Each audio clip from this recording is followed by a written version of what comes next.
IELTS Listening. Able Employment, how may I help you? I saw your advertisement in the Daily Gazette, Oh, yes. and I'd like to register with you. I'm a student, but I've got the long holiday coming up. Certainly. I'll just get the form ready. OK, let me take your details. Sure. Can I have your full name? It's Bowen. James Bowen. Bowen. Right. And your address, please? Well, just now I'm staying at the youth hostel. I see. But I'm moving into a flat on Friday. Well, give me that one then. It's 4 Lion, like the animal, Road, Melford, MF4 5JB. OK. And then I need to have a phone number for you. I don't know the number at the flat yet, but I could give you my mobile. That's 09954 721 822. Would that do? For the time being. But if you can let me know your new number when you can. Of course. Now, qualifications. What qualifications have you got? I mean, post-16 qualifications. Well, I stayed on at school till 18 and got my A-levels. Fine. Anything else? You said you were a student. Yes, and then I've done 2 years at college, so I've got my history diploma, though I don't know how useful that'll be for getting a job. Well, it depends. Everything counts in some way. And I also did an IT course this year, and that got me my computer skills certificate, which I certainly hope is relevant. It's different anyway. That's all really. That's quite a good range. And what about on the practical side? What work experience have you got? Well, not too much, because I've mainly been studying. Yes.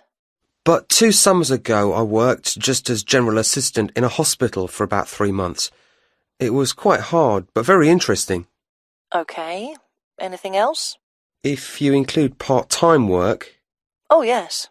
I've often worked in the college holidays as a tour guide, showing visitors round.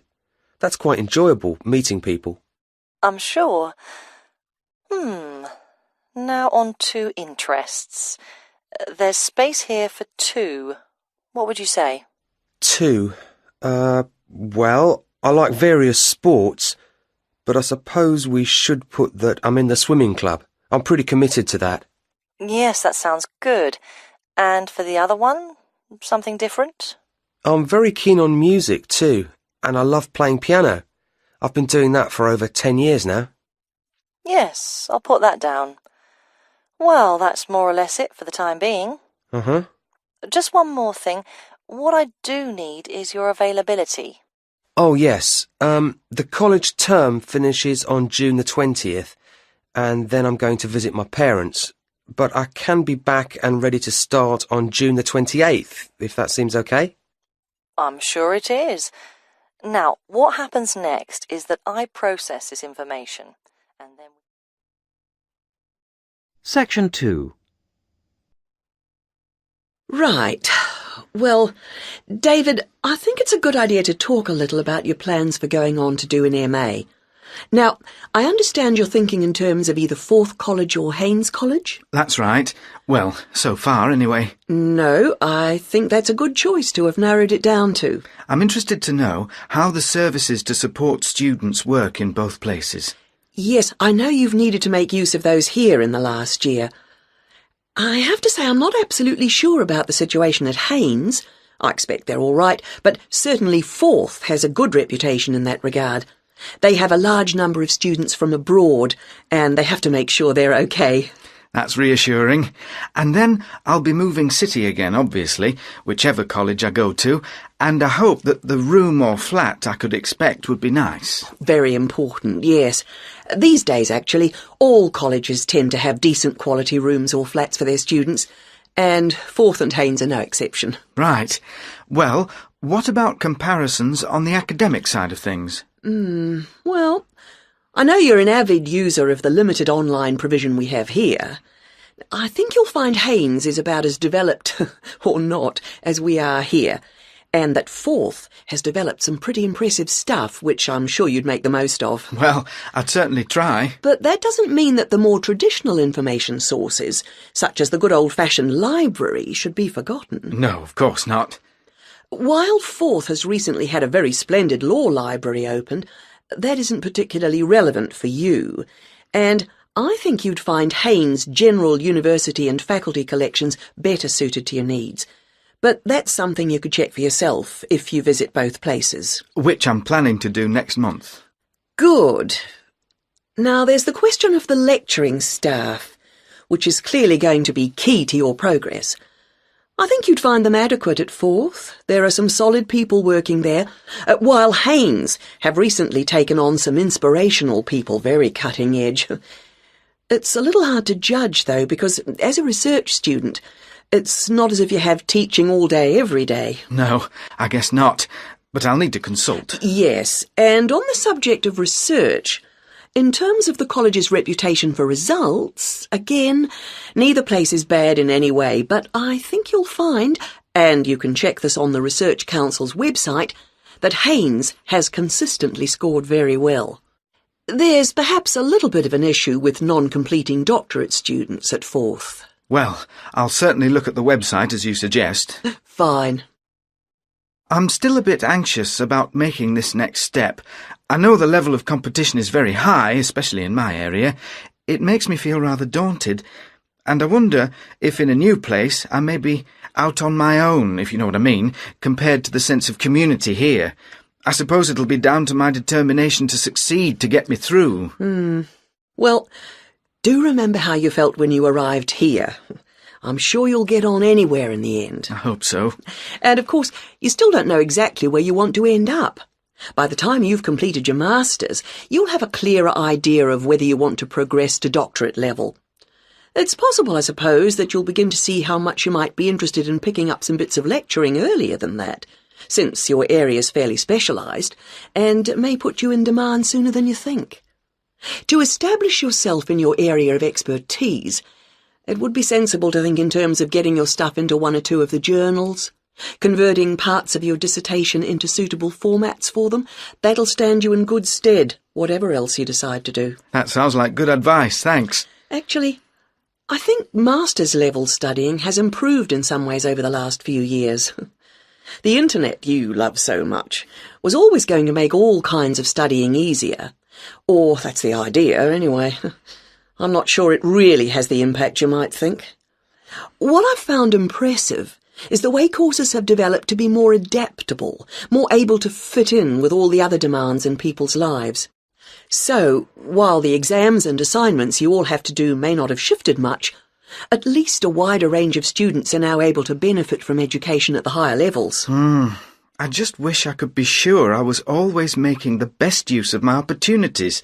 At the end of each week, I usually feel I could have got more done, arranged things differently, been more efficient somehow. I've got a lot better at taking down notes during seminars and lectures, which means, I think, that my written work has benefited to some degree, so there's progress on some fronts at any rate. Yes, it's interesting seeing... Section 3. Good afternoon, and thank you for your warm welcome. This will be the first talk in a series of 5 on health interventions, protection and prevention. Could I start by asking for a show of hands? How many of you have had a flu vaccination at the beginning of winter? I thought so. You young ones always think you're indestructible.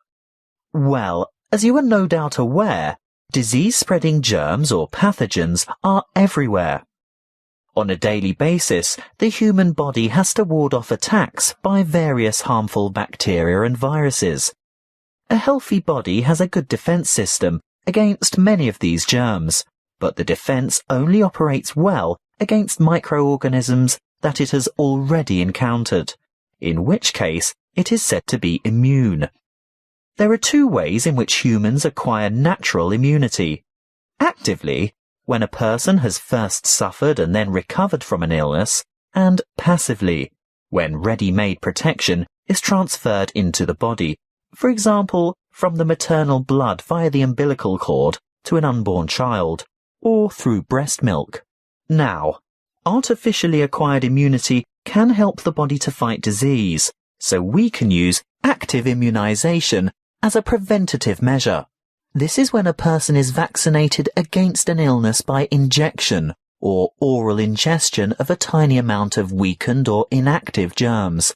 Not enough to actually cause him or her to contract the illness, but sufficient for the body's defense system to recognize and respond to the threat by forming antibodies. Intervention using passive immunization, on the other hand, is a method of curing an illness after it is too late for prevention. It is less effective than active immunization and takes longer to work. It is used when the body has already been invaded by bacteria and the person is ill.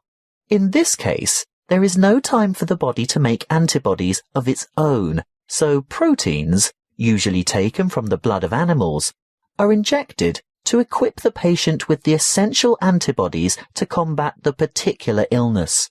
Let's have a quick look at a bit of history. The discovery of vaccination to boost the body's immune system by making it sensitive to particular disease-causing bacteria was made by an 18th century English doctor called Edward Jenner. He noticed that survivors of smallpox, a common but extremely dangerous disease, never contracted the disease a second time. In other words, they were immune. He studied a similar disease in cows called cowpox and realized that people in contact with the infected cows became ill with symptoms resembling smallpox. However, this disease was quite mild by comparison, and those who contracted cowpox were then immune to smallpox. He conducted an experiment by injecting a child with a small amount of pus taken from a cowpox pustule. The child subsequently became ill, but soon recovered. Later, he injected the child with pus from a smallpox pustule, and the child did not get sick. He had developed immunity to the more dangerous disease. The antibodies produced to fight the cowpox bacteria had been able to fight off the smallpox bacteria. What are antibodies? Well, antibodies are made by white blood cells called B lymphocytes, and this is done in response to the presence of antigens, or other bacterial toxins, which have been released by the microorganisms, what we commonly refer to as germs, that have invaded the body. These Y-shaped antibodies, or you can think of them as antitoxins, may stop the toxins or repair the damage they have done by what is known as the antigen-antibody reaction, which takes place within the plasma of the blood. A correct antibody, for that disease, clings to a particular antigen in order to render it harmless. Large numbers of these pairs clump together to form a bigger unit. This is called agglutination and is able to be seen by the naked eye, which is very helpful for doctors and other specialists to determine which illnesses a patient is immune to. Inoculation or active vaccination can protect people from serious diseases. The vaccine may make a person feel unwell for a few days when the immune system starts to produce antibodies to match the introduced antigen. This is called a primary reaction. If that particular antigen should ever enter the body again later, a secondary reaction takes place. The body is then able to produce large numbers of corresponding antibodies within a short time, so the invading antigens are quickly wiped out, without the person suffering any harm from the disease.